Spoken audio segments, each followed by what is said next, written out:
This was supposed to be the third and final video about the blaster board. The plan was to compare the audio quality between several sound cards and determine if the onboard Sound Blaster chip may be at a disadvantage compared to dedicated PCI cards like this Sound Blaster Live. But then I quickly realized that I do not have the knowledge nor the right equipment to come to a meaningful conclusion.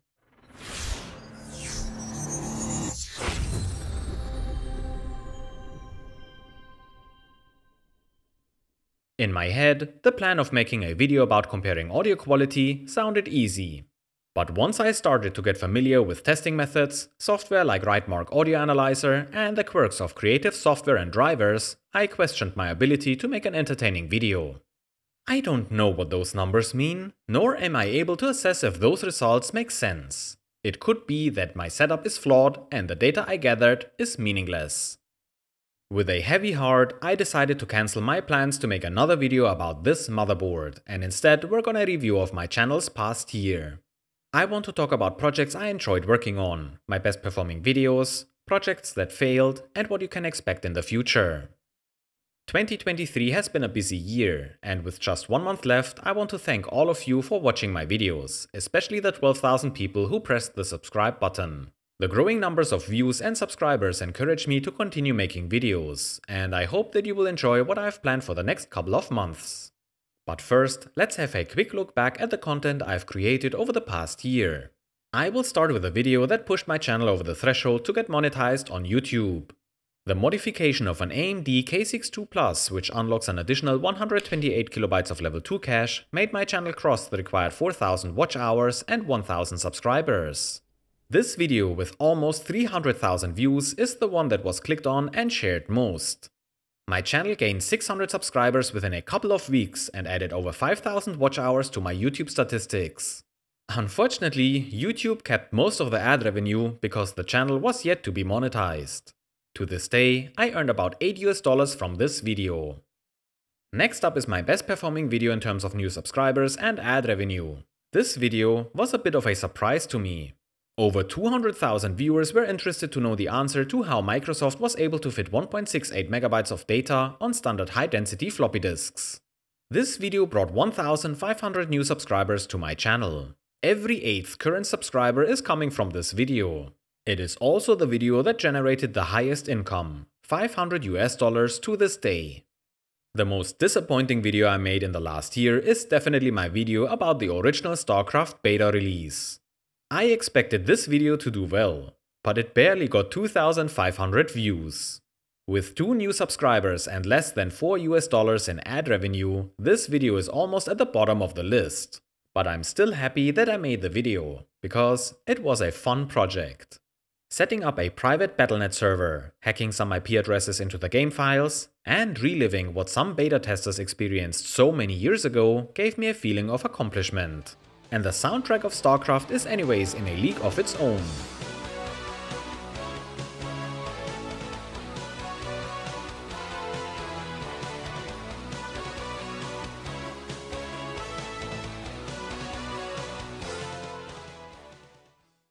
There were several projects I really enjoyed working on. I already mentioned the K62 Plus Level 2 cache mod.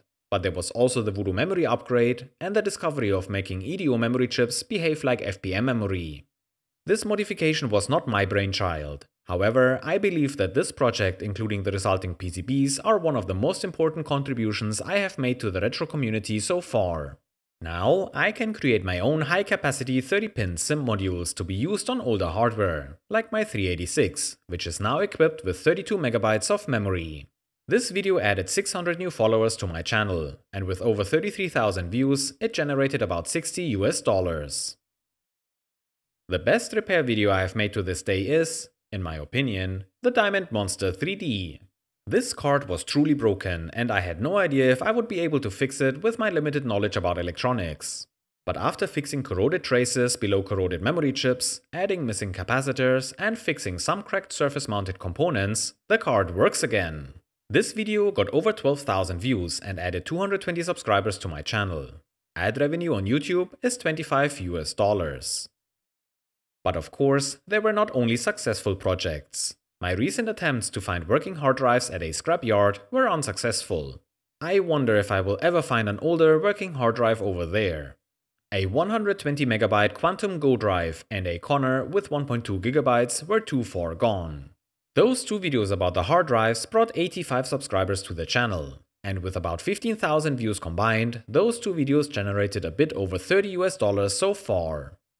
To all of you who watch, comment below, like and share my videos, thank you. I hope you enjoyed the little recap revisiting a few of the videos I made this year. You may have noticed that my balance sheet must be in deep red if I would rely on YouTube income alone. It's gone, it's all gone. And it gets worse if you take into consideration that it takes me about a week to make one video. So why do I make those videos? At the moment, it is a hobby that I absolutely love. Going back in time and working with hardware I couldn't afford over 20 years ago fills a gap in my curiosity. But I also learn from my viewers when I share my projects on YouTube. Doing my own research as well as the input I get through your comments are immensely valuable to me, and I hope to you as well. There is also always some new equipment I would like to try out. Just recently I got a PCB heating station, which I have yet to set up. And I got a new camera for my microscope. I want to deliver the best possible video footage of the repairs I share, but I may have gone a bit overboard with this camera. During the November 11 sale this year, I pulled the trigger and spent about $550 to get it. This new camera feels like 4 times bigger and heavier compared to the camera that came with the microscope. A part of those expenses are covered by my awesome Patreons who support my efforts every month. Thank you so much for your continued support. About a year ago, when my channel had about 2,000 subscribers, PCBWay reached out to me asking if I would be interested in a partnership. Having seen their promotions on way bigger channels than mine, I was intrigued.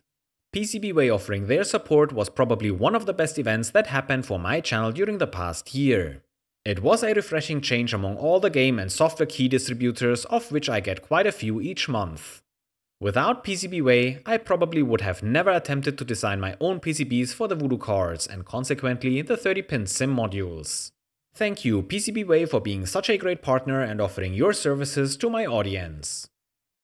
Now, let's talk a little bit about future projects and plans. In my head, I was playing with the idea of having live streams for some of the projects I'm working on, mostly repair attempts. Later, I can still release an edited 10-minute video, the type of videos you have seen on my channel so far. I haven't thought about the specifics yet, but it is something I would like to try at least once. Let me know if you would be interested in watching live streams. There will also be some exciting 3DFX content in the near future. I'm thinking to start with this Voodoo too. What's wrong with this card, you may wonder? Well, have you ever seen memory chips melt and crack open? This is an example of what can happen when a power supply goes haywire. It may also be a good spot to show you a few sample recordings of my new microscope. I haven't worked out all the details yet, but the higher frame rate is definitely something that is immediately visible. And the image quality improved as well. I could record up to a resolution of 4K. From now on, all my microscope footage will be taken with this camera. So, I have no idea if any of the 3DFX chips have survived whatever made this memory blow up, but I hope that this will make a great video and hopefully a working Voodoo 2 graphics card. There is also a Diamond Monster 3D that needs a major pin alignment. Someone was clearly at work here with a soldering iron. We may have to take this 3DFX chip off the card to get better access to the pins and the pads, which may also require some cleanup. And then I also have this Voodoo 3 with a damaged 3DFX chip under the heatsink. Someone tried to take off the heatsink with a screwdriver and probably damaged the chip underneath. This may be the first time I have to deal with a BGA chip. If you have some recommendations, please let me know in the comments. What size of solder balls are required for such a chip? Or should I look for a stencil and use solder paste instead? I guess we will know more once I take off the heatsink, but it would be nice to be prepared in case the traces on the chip can be repaired. We are also going to look at a few more hard drives. I have quite a few old Western Digital drives here, condition unknown. We are going to use SpinRite from Gibson Research Corporation, as well as HDD Regenerator from Abstradrome. Maybe there will be some life left in some of those old hard drives. And there is a lot more. Half a dozen P2B motherboards that need to be fixed. Since I have no use for 6 of those motherboards, I will give away the ones I'm able to repair. First in line will be my Patreons, whoever is interested. And then there is a prototype of a USB to DIN 5 adapter I got from a viewer. A Slot A motherboard with an Athlon 700 I recently found at the scrapyard. Windows 3.1 and the most famous screensavers from the 90s. After Dark. Stacker vs Drive Space. Intel's first dedicated GPU. The i740. Does a Voodoo 2 run with just one TMU and a total memory size of 6 and 8 MB? What about a RAM drive for my 386 having 32 MB of system memory? Does this dual slot motherboard from Asus, found at the scrapyard, still work? And what about those Cyrex CPUs? And there is much, much more. But I want to finish this video with a blaster board. This board has a BIOS version that was not yet available on the retro web. Using Uniflash, I extracted version BP43 and submitted the file using the RetroWeb Discord server. One more detail preserved, and now this board can go back to the owner. I am sure this will not have been the last time for this board to make an appearance on YouTube. But for me it is time to say farewell. And now it is time for me to go and make more videos with new content. I hope you enjoyed today's review of 2023 and the outlook for 2024. Thanks for watching, and I will see you in one of my other videos.